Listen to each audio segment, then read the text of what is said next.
The mop moved across the floor in steady rhythmic strokes, back and forth, back and forth. Dae-sung had cleaned the same hallway every night for 3 years. He knew every crack in the tile. He knew which spots collected the most dust. He knew where the cadets dropped their trash without looking. The Galactic Military Academy was the most important training facility in this sector of space. Young aliens from 100 different worlds came here to learn how to fight. They learned strategy. They learned weapons. They learned how to lead soldiers into battle. The building itself was massive, with towers that reached into the sky and training grounds that stretched for miles. Dae-sung pushed his cleaning cart past a group of Relian cadets. They were tall creatures with blue scales and 4 arms. They didn't look at him. They never did. To them, he was just part of the background. Like a chair or a wall, something that existed but didn't matter.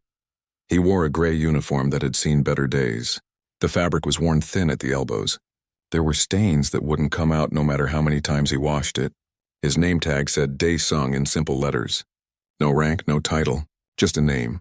His collar was always buttoned to the top, even when it was hot, even when sweat ran down his neck. He kept it closed. "Move aside, human," one of the Vrelians said without looking at him. The cadet's voice was flat, bored, like he was talking to a piece of furniture. Dae-sung stepped to the side. He kept his eyes down. The cadets walked past, their boots clicking on the clean floor he had just mopped. They left dirty footprints. He would clean them later. The hallway led to the main training arena. Through the open doors, Dae-sung could hear the sounds of combat practice. Metal hitting metal, instructors shouting orders, cadets grunting with effort. He had heard these sounds every day for 3 years. They were as familiar as breathing. He moved his cart to the side and began wiping down the windows. From here he could see into the arena. A Vrelian instructor named Takmor was teaching a class about close combat. Takmor was bigger than the other Vrelians. His scales were darker. His voice was louder. Humans, Takmor was saying to his students, are weak creatures. They come from a small world with light gravity. They have soft skin. They break easily. Their planet only joined the galactic community 30 years ago. Before that, they were fighting each other with primitive weapons. The cadets laughed. It was not a kind sound. Dae-sung kept wiping the window. His face showed nothing. His hand moved in slow circles, making the glass shine. "If you ever face a human in battle," Takmor continued, "you have already won. They have no natural armor, no claws, no venom. They are prey animals who got lucky enough to discover space travel." More laughter, louder this time. Dae-sung finished with the window. He picked up his mop again. The water in his bucket was getting dirty. He would need to change it soon. He pushed his cart down the hallway away from the arena. His steps were quiet. He had learned to walk without making noise. The academy had workers from many species. There were cleaners and cooks and maintenance staff. But Dae-sung was the only human. The other workers didn't talk to him much. Not because they were mean. They just didn't know what to say to him. Humans were new to the galaxy, strange, different. He didn't mind the silence. He preferred it. In the storage room, he emptied his bucket and filled it with fresh water. The room smelled like soap and chemicals. It was a small space with concrete walls and dim lights. This was his space. Nobody bothered him here. He looked at himself in the small mirror hanging on the wall. His face was weathered. Lines around his eyes, gray starting to show in his black hair. He was 43 years old. Sometimes he felt much older. His hand moved to his collar. He touched it through the fabric. The raised skin underneath, the mark that nobody could see. He buttoned his collar tighter. When he went back into the hallway, classes were changing. Cadets poured out of rooms like water from a broken dam. They were loud, excited, talking about the day's lessons. They moved in groups, laughing and pushing each other. Some were humanoid. Others were completely alien. There were species with tentacles, species with wings, species that looked like walking crystals. Dae-sung pressed himself against the wall. He made himself small, invisible. The cadets flowed around him like he wasn't there. A young cadet, barely past adolescence, bumped into his cart. The bucket tipped. Dirty water splashed across the floor. The cadet didn't stop, didn't apologize, just kept walking with his friends. Dae-sung looked at the mess. He let out a slow breath. Then he got down on his knees and began to clean it up. His movements were efficient, practiced. He had cleaned up bigger messes than this. Much bigger. The evening shift was quiet. Most cadets were in their dormitories or the dining hall. The hallways were empty. This was when Daesung did his best work. When nobody was around to get in his way, he cleaned the classrooms. He emptied the trash bins. He scrubbed the floors until they gleamed. The work was simple, repetitive. It left his mind free to wander. Sometimes he thought about nothing. Sometimes he thought about everything. His hands moved automatically. Wipe, scrub, rinse, repeat. These were the same hands that had once held different tools. But that was a long time ago. A different life. Near midnight, he finished his rounds. The academy was dark and quiet. Only the emergency lights were on, casting everything in a soft blue glow. His footsteps echoed in the empty corridors. He returned his cart to the storage room. He hung up his mop. He put away his supplies. Everything in its place. Everything organized. Order from chaos. That was the job. Before he left, he looked at himself in the mirror again. Same face, same tired eyes, same buttoned collar hiding what was underneath. Tomorrow would be the same as today, and the day after would be the same as tomorrow. He would clean. The cadets would ignore him. Takamore would give his speeches about weak humans. The cycle would continue. Daesung preferred it this way. Quiet, invisible, safe. He turned off the light and walked out into the night.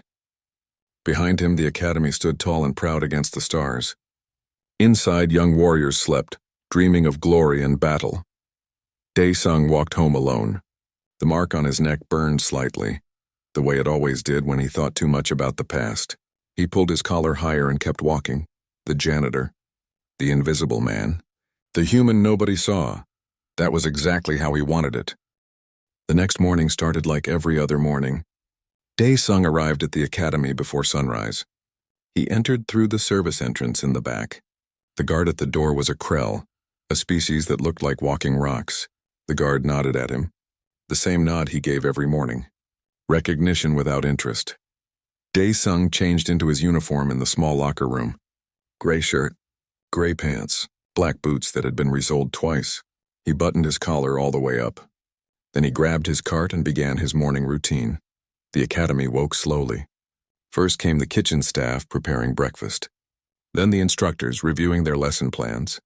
Finally, the cadets stumbled out of their dormitories, still half asleep. Daesung was mopping the floor outside the dining hall when he heard raised voices. He looked up. A group of cadets had surrounded someone smaller. He could hear their laughter. Cruel and sharp, he kept mopping. Not his business. He had learned long ago not to get involved. But the voices got louder. Go back to your own kind, human lover, one of them said. The voice belonged to Avrelian. Probably one of Takamore's students. Daesung's hand tightened on the mop handle. He forced himself to relax. I didn't do anything, a younger voice said. Female. Shaking slightly. I just said humans aren't as weak as Commander Takamore claims. You defend those soft-skinned animals? Another voice sneered. Maybe you should clean floors with their janitor. Laughter. Mean and ugly. Daesung moved his cart slightly. Now he could see the group. 5 Vrelian cadets surrounded a human girl. She was young, maybe 19. Her uniform was crisp and new. Her name tag said Hana. She was the only other human at the academy. Daesung had seen her before, but they had never spoken. She had arrived 2 months ago. A scholarship student, very smart, according to the rumors. Top of her class in tactical studies. The Vrelians were getting closer to her. Hana backed against the wall. Her hands were clenched into fists. She was scared, but she was trying not to show it. Daesung looked away. Not his business. He was just a janitor. Getting involved would only cause problems. He pushed his cart past them. Kept his head down. Kept moving. Look, one of the Vrelians said. Even your own kind won't help you. That's how pathetic humans are. Daesung stopped. His jaw tightened. Something old and angry stirred in his chest. He pushed it down, buried it deep. He started moving again. Please, Hana said. I don't want trouble. I just want to go to class. You aren't trouble, the lead Vrelian said. He reached out and shoved her shoulder. Not hard, just enough to make her stumble. Humans don't belong here. This is a place for real warriors. The other Vrelians laughed and began to walk away. The moment was over. Hana stood there, her face red with shame and anger. Tears gathered in her eyes, but she refused to let them fall. Dae-sung continued past her. Their eyes met for just a second. He saw the hurt there, the loneliness. He knew that feeling. He had felt it himself when he first arrived. He opened his mouth, almost said something, then closed it and kept walking. Later that afternoon, Dae-sung was cleaning the library. It was a huge room with shelves that reached from floor to ceiling, books and data pads from 1,000 worlds. The library was usually quiet. Students came here to study alone. He was dusting the shelves when he heard footsteps behind him. Quick, hurried. Someone ran past him. He saw a flash of gray uniform, human size. Hana, she wasn't looking where she was going. She was looking behind her, checking if anyone had followed her. That's when it happened. She crashed into him. Hard. His cart tipped over. Cleaning supplies scattered across the floor. The impact knocked him sideways, and his collar ripped open. 2 buttons popped off and bounced across the floor. His shirt fell open at the neck. For just a moment, the mark was visible. It started at the base of his neck and crawled up the left side. Deep crimson red, the color of old blood. The shape was unmistakable. A phoenix, wings spread, rising from flames. The detail was incredible. Every feather, every spark of fire. It looked alive, but it wasn't a tattoo. Not exactly. The mark was burned into his skin, seared deep into the flesh. It would never fade, never disappear. Hana froze. Her eyes locked onto the mark. Her face went pale. Dae-sung's hand shot up and grabbed his collar. He pulled it closed, covered the mark. His eyes met hers. They were hard, cold, a warning. "I'm sorry," Hana whispered. Her voice was barely audible. "I didn't mean to. I wasn't looking." Dae-sung said nothing. He just stared at her. His message was clear. Say nothing. See nothing. "Forget this happened. The phoenix mark," Hana breathed. She took a step back. Her hands were shaking. You're one of them. You're mistaken," Dae-sung said quietly. His voice was calm, flat, but there was steel underneath. "You didn't see anything." "But I did," Hana said. She looked at him differently now. Not like a janitor, like something else. Something dangerous. The Phoenix Division. Earth's Special Forces. They said only 12 humans ever earned that mark. Only 12 survived the qualification. Dae-sung picked up his cart. He began gathering the scattered supplies. His movements were slow, deliberate. "You should go to class. You're already late. They teach us about your wars," Hana continued. She was talking faster now, the words tumbling out. The Void Wars, the battle at Kepler Station, the massacre at the Crying Moon. Humans died by the thousands. But the Phoenix Division, they turned the tide. "Everyone knows the stories." "Stories," Dae-sung said. He didn't look at her. "That's all they are." "Then why do you have the mark?" Dae-sung stopped moving. He stood up slowly, turned to face her. Up close, she could see the lines on his face, the scars hidden under his hairline, the way his eyes were old, too old for his age. "Listen carefully," he said. His voice was soft but firm. "You don't know what you saw. You don't know who I am. You will not speak of this to anyone. Do you understand?" Hana swallowed hard. She nodded. "Good," Dae-sung said. He picked up the last of his supplies. "Now go." But Hana didn't move. She was studying him, really looking at him for the first time. She noticed things she had missed before. The way he moved, efficient, no wasted motion. The way he held himself, balanced, ready. The scars on his hands, old and white. "How many?" she asked quietly. "How many what? How many did you fight?" "In the Void Wars?" Dae-sung was silent for a long moment. When he spoke, his voice was distant, like he was looking at something far away. "More than I can count. Less than I remember." "Why are you here?" Hana asked. "Why are you working as a janitor?" "You're a hero. You should be teaching. Training the next generation. Not cleaning floors." Dae-sung let out a breath. It might have been a laugh, but there was no humor in it. "Heroes die young. I got old. That means I failed at being a hero." "That's not true, isn't it?" He looked at her directly. "Go to class, cadet. Learn your lessons. Become a good officer, and forget you ever saw me as anything other than the janitor." He turned away, began pushing his cart toward the door. "Thank you," Hana said suddenly. Dae-sung stopped. "For what?" "For serving. for fighting, for making it possible for people like me to be here. Daesung stood still for a moment, his shoulders tensed, then relaxed. He didn't turn around. That was a different person, a different life. He's gone now, he walked away, left Hana standing alone in the library, but she had seen it. The mark, the proof of who he really was, and now she couldn't unsee it. Couldn't forget it. She looked down at her hands. They had stopped shaking. She felt different somehow, stronger. There was another human here. A real warrior, someone who had fought and survived. She wasn't alone. Hana picked up the 2 buttons that had fallen from his shirt. She put them in her pocket. Then she went to class, but she kept looking over her shoulder, searching the hallways, looking for the janitor who was so much more than he seemed. The invisible man wasn't invisible anymore. At least not to her. 3 days passed. Daesung avoided Hana. When he saw her coming down a hallway, he turned and went another way. When she tried to catch his eye, he looked away. He hoped she would get the message. Forget what she saw. Move on with her life, but Hana didn't forget. She watched him. Not obviously, but he noticed. She was learning, becoming aware. She saw how he moved through the academy like water, how other janitors walked heavily but he didn't, how his eyes were always scanning, always aware. On the 4th day, something changed. Daesung was cleaning the windows on the 3rd floor when the alarms went off. Not the fire alarm, not the drill alarm, the emergency alarm, the one that meant real danger. The sound was deafening, a deep pulsing wail that echoed through every corridor. Red lights began flashing. Emergency doors slammed shut automatically. The academy's defensive protocols were activating.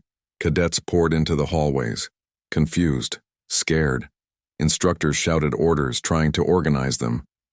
But there was panic in the air. You could smell it.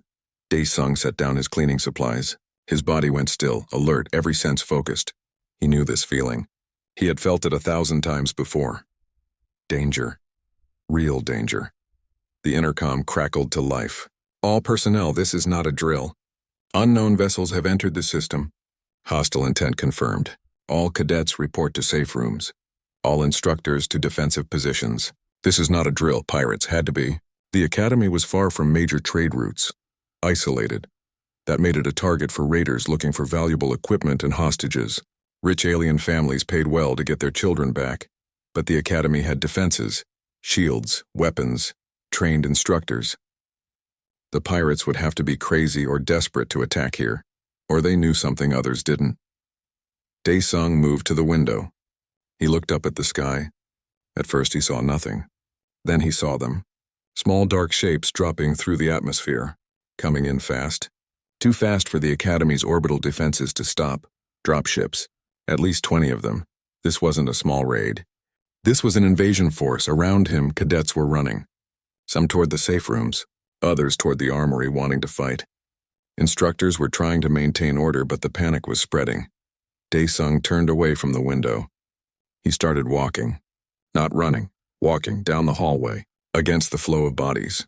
While everyone else ran away from danger, he walked toward it. His face was calm, but inside something was waking up, something he had kept buried for years.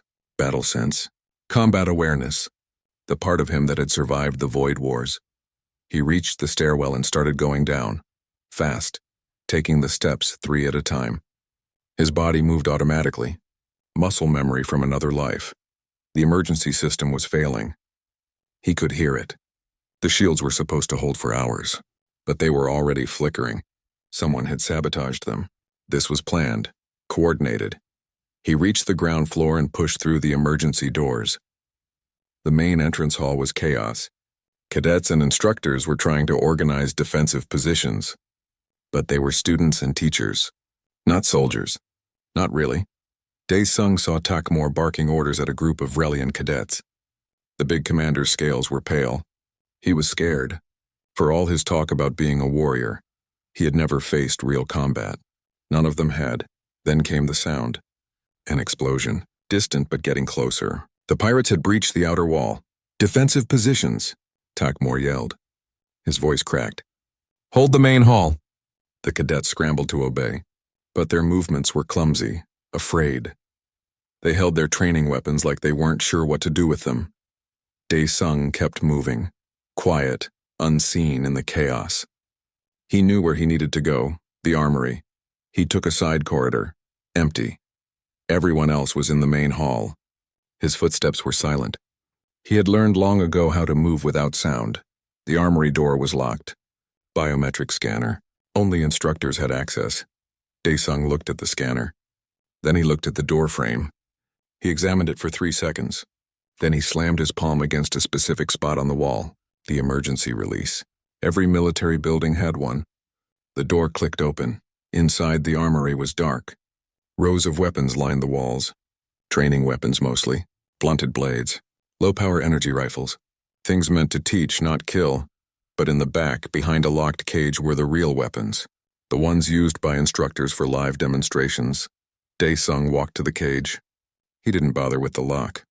He grabbed 2 bars and pulled. His muscles strained. For a moment, nothing happened. Then the metal groaned and bent. The cage door popped open. He stepped inside and looked at the weapons. His eyes moved over them quickly, assessing, calculating. He picked up a combat knife. Real steel. Sharp edge. Good balance. He tested the weight. Perfect. Next, a pistol. Human-made. Old model. Probably a museum piece. But it would work. He checked the charge. Full. Finally, a rifle. Krell design. Heavy. Powerful. He slung it over his shoulder. He was turning to leave when he heard a voice behind him. "What are you doing?" He spun around. Hana stood in the doorway. Her eyes were wide. She looked at him. At the weapons in his hands. At the bent bars of the cage. "Go to the safe room," Dae-sung said calmly. "You bent the bars with your hands," Hana said. She wasn't moving. "That's reinforced steel. It should be impossible. Lots of things are impossible until they're not. Now go." Another explosion. Closer this time.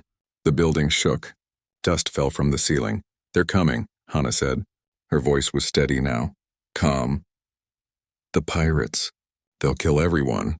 "Not everyone," Dae-sung said. He checked the rifle. "The cadets are valuable. They'll take hostages, ransom them. But the instructors? The staff?" Dae-sung didn't answer. They both knew the answer. "I want to help," Hana said. "You can't. You can." Dae-sung looked at her. Really looked at her. She was young, barely trained. She would die out there. But she wasn't running, wasn't hiding. There was steel in her eyes. "The kind you couldn't teach, you know what I am?"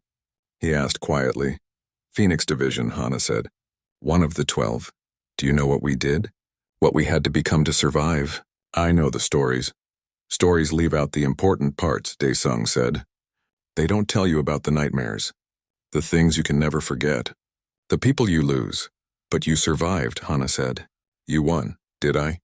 Dae-sung's voice was soft, almost sad. "Look at me. I'm cleaning floors. Hiding from who I was. Running from my own shadow." "Not anymore," Hana said.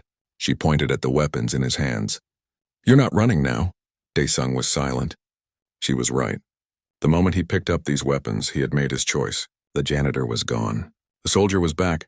"Go to the safe room," he said again. But his voice was different now, gentler. "Let me do what I do best." "What's that?" "Clean up the mess." Another explosion. Much closer. The lights flickered. Emergency power kicked in. Red lights bathed everything in blood-colored shadows. Through the walls they could hear screaming. Weapons fire. The pirates had reached the main hall. Dae-sung's expression changed. His face became hard, empty like a mask. His eyes went cold and distant. He wasn't looking at Hana anymore. He was looking at something she couldn't see. Something from his past. "Stay behind me," he said. "Don't make a sound. Don't get in my way. I thought you told me to go to the safe room." Too late for that now. "The corridor is compromised." He moved to the door. Checked the hallway. Empty for now. But he could hear them coming. Heavy footsteps. Harsh voices speaking in a language designed for threats. Hana followed him. Her heart was pounding. Her hands were shaking. But she didn't run. She had seen the mark. She knew what he was. And now she would see what that meant. Dae-sung took a breath. Rolled his shoulders. His body language changed completely. The janitor's slouch disappeared. He stood straight, balanced, every muscle ready. "Remember," he said softly, "whatever you see out there, whatever I do, I'm doing it to keep you alive, to keep them alive, even if it doesn't look that way. I understand." "No," Daesung said. "You don't, but you will." He stepped into the hallway. Hana followed. The hunt was about to begin. The hallway was dark. Emergency lights cast long shadows.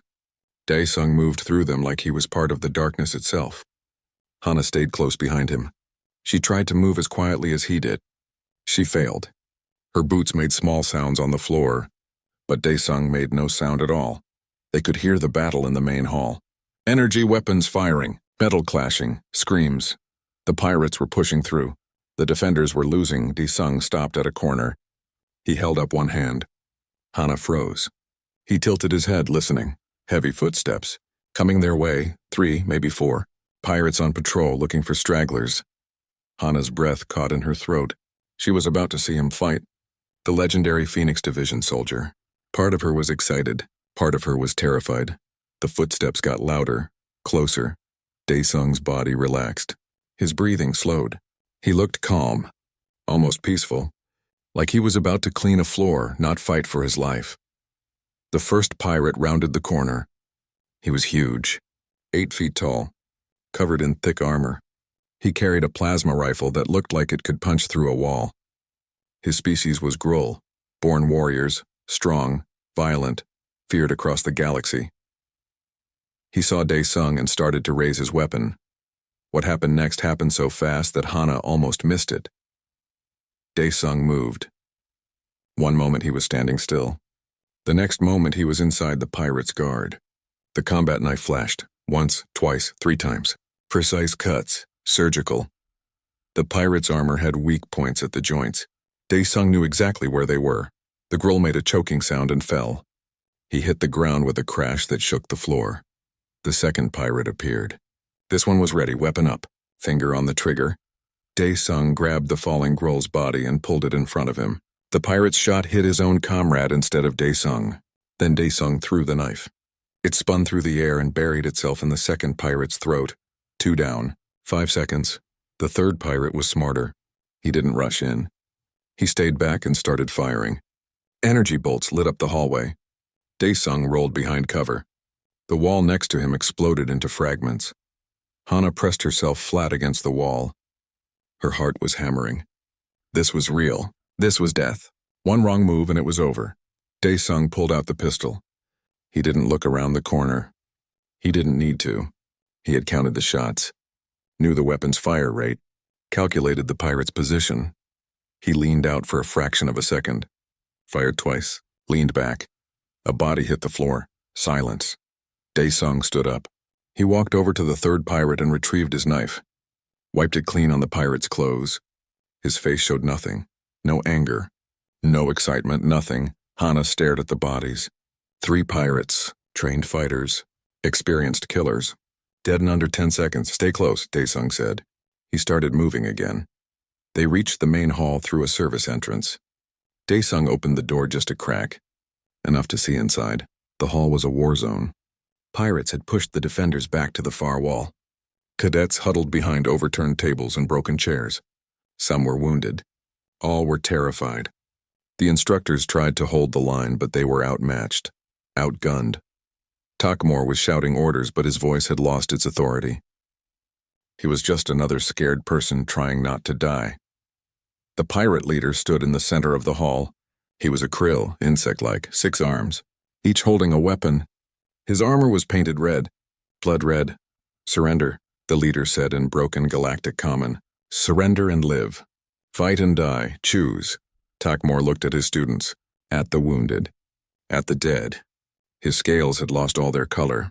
He lowered his weapon. We surrender, he said. The pirates laughed. Cold, cruel, smart choice. The leader said, drop weapons, hands up. Move to center. The cadets obeyed. They dropped their training weapons. Raised their hands. Moved to the middle of the hall where the pirates could watch them. Hana felt sick. We have to help them. We will, Daesung said. How? There are 30 pirates. Maybe more. It's just you. Just me, Daesung agreed. That's all it needs to be. He checked his weapons one more time. Then he buttoned his collar down, pulled it open, let the phoenix mark show. The crimson tattoo seemed to glow in the emergency lights. "When I move," he said to Hana, "you stay here. No matter what happens. No matter what you see, stay here, but promise me." Hana swallowed, nodded. "I promise." Daesung took a breath, rolled his shoulders. When he spoke again, his voice was different, harder, like metal grinding on stone. 30 years ago, he said, they sent me and my squad to Kepler Station. The enemy had taken it, held it. 3,000 hostiles. We were 12. Do you know how many survived? Hana shook her head. All of them, Daesung said. All 12 of us. Because we were Phoenix. Because we were human. Because we don't stop. We don't quit. We don't surrender. We just finished the job. He stood up, walked through the door into the main hall. At first, nobody noticed him. Just another figure in gray, a janitor. Nobody important. He walked calmly across the hall. His boots clicked on the floor. Regular rhythm, unhurried. The pirate leader saw him first. "You stop." Daesung didn't stop. I said stop. The leader raised a weapon. Daesung looked at him. Just looked. And something in that look made the pirate leader hesitate. Made him afraid. "I am Daesung," the janitor said. His voice carried across the hall. Calm. Clear. "Phoenix Division. Operative 7. And you have made a terrible mistake." Then he moved. It was like watching a storm. Fast. Brutal. Unstoppable. The rifle came up. Fired. A pirate. Fell. Another. Each shot perfect. No wasted bullets. No missed targets. The pirates reacted. Fired back. But Daesung was already moving. Rolling. Dodging. He moved between their shots like he could see the future. He dropped the rifle. Too slow for close combat. Drew the pistol. Fired while moving. While jumping. While spinning. Every shot hit. Every shot killed. The combat knife flashed. A pirate's weapon arm fell to the floor. Another pirate's leg gave out. Precise cuts. Disabling strikes. The cadets watched in frozen horror. This was not how combat was taught. This was not tactical. This was not strategic.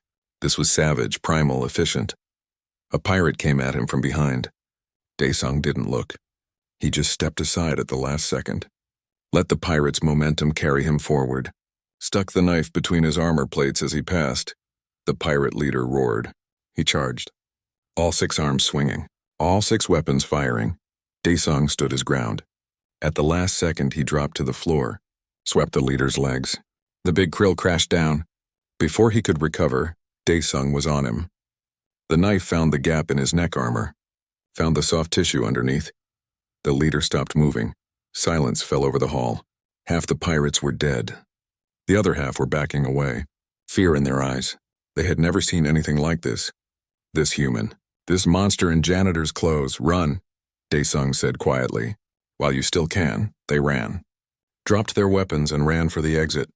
Climbed into their dropships and fled into space. The Academy's defenses were coming back online. The remaining ships would be destroyed. But Daesung didn't care about that. His job was here. In this hall, he stood in the center of the room, surrounded by bodies, covered in blood. None of it his. The cadets stared at him. The instructors stared at him. Takmor stared at him. Nobody moved. Nobody spoke. Daesung looked down at the bodies, at his hands, at the knife still dripping red. His face was empty, hollow, like he had gone somewhere far away. Then Hana ran into the hall. She had broken her promise. She ran to him. "You did it," she said. "You saved them." Daesung looked at her. "Through her." "Did I? What?" He gestured at the dead, at the cadets' terrified faces. "Look at them. They're more afraid of me than they were of the pirates." It was true. The cadets were backing away from him, looking at him like he was a monster. Only Hana stood close. Only she understood. "They're alive," she said firmly. "That's what matters." Daesung said nothing. He dropped the knife. It clattered on the floor. Then he walked away. Through the hall. Past the staring faces. Past Takmor, whose mouth hung open in shock. The janitor. The invisible man. The killer in gray clothes. They saw him now. They all saw him, and they would never forget. Daesung sat alone in the storage room, the small space where he kept his cleaning supplies. His sanctuary. The door was closed. The lights were off. He sat in the dark and stared at nothing. His hands were clean now. He had washed them 5 times. The water had run red at first, then pink, then clear, but he could still feel the blood. He always could. Even after all these years, someone knocked on the door. He didn't answer. The knocking continued. Patient, persistent. Go away, Daesung said. It's me. Hana, especially you. Go away. The door opened anyway. Light spilled in from the hallway. Hana stood in the doorway. She looked at him sitting in the dark. She didn't look afraid. She stepped inside and closed the door behind her. The Academy Council wants to see you, she said. Tell them I'm busy. Doing what? Sitting in the dark? Daesung didn't answer. Hana sat down on an upturned bucket. They sat in silence for a while. Outside, the Academy was cleaning up. Medical teams treating the wounded. Engineers repairing the damage. Security forces arriving from nearby systems. They're calling you a hero, Hana said finally. I'm not. You saved everyone. I killed people, Daesung said. His voice was flat, empty. That's not the same thing. You stopped the pirates, protected the students. I did what I was trained to do, what I was built to do. That doesn't make me a hero. It makes me a weapon. Hana was quiet for a moment. Is that how you see yourself? Daesung looked at his hands. It's what I am. What I've always been. I tried to pretend otherwise. Tried to be normal. But weapons don't get to be normal. You're not a weapon. You're a person, am I? He finally looked at her. His eyes were tired, old. When those pirates came, I didn't think. I didn't plan. I just moved. My body knew what to do. 30 years since the Void Wars ended. 30 years of peace. But it took me 5 seconds to become that person again. The killer. What does that make me? It makes you someone who protected people who needed help. It makes me someone who's good at killing, Daesung corrected. There's a difference. They sat in silence again. The storage room smelled like cleaning chemicals and old soap. A familiar smell, safe, normal. Tell me about Phoenix Division, Hana said.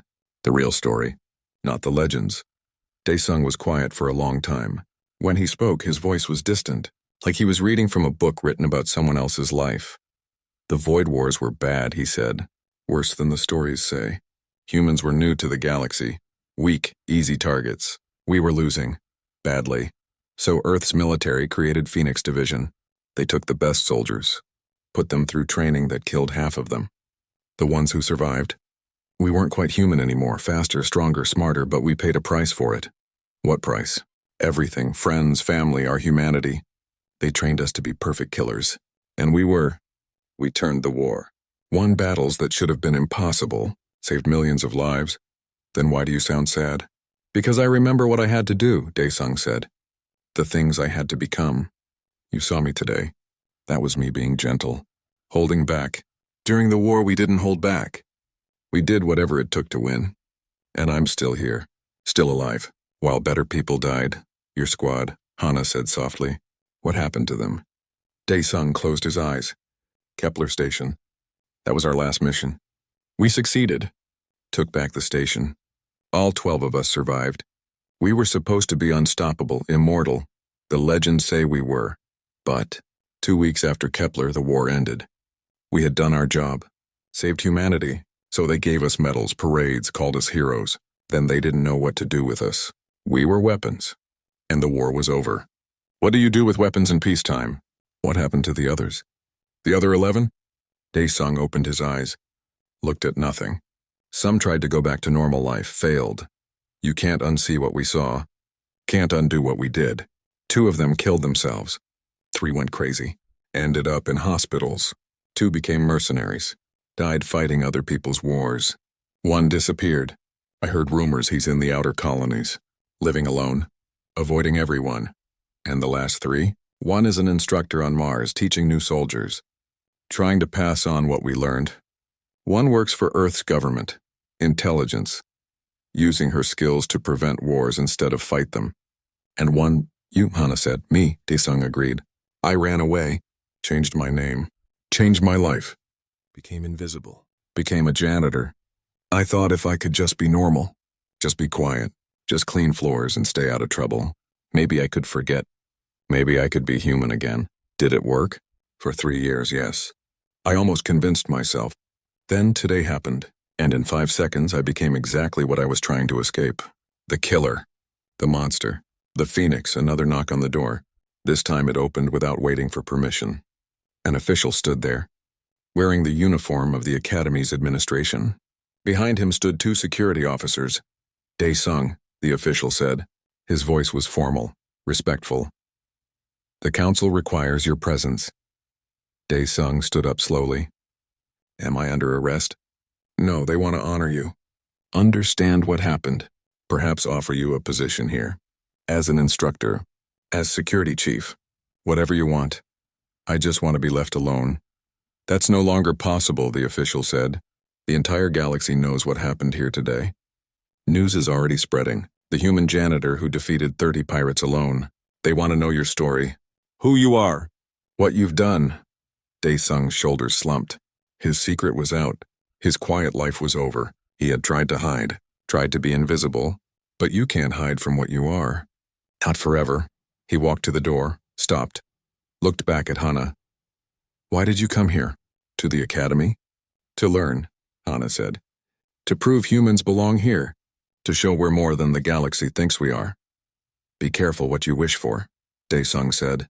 They'll see what we're capable of now. That's not always a good thing. He walked out, followed the official down the hallway.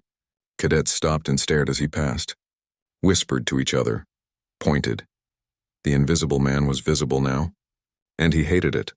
The council chamber was large, formal.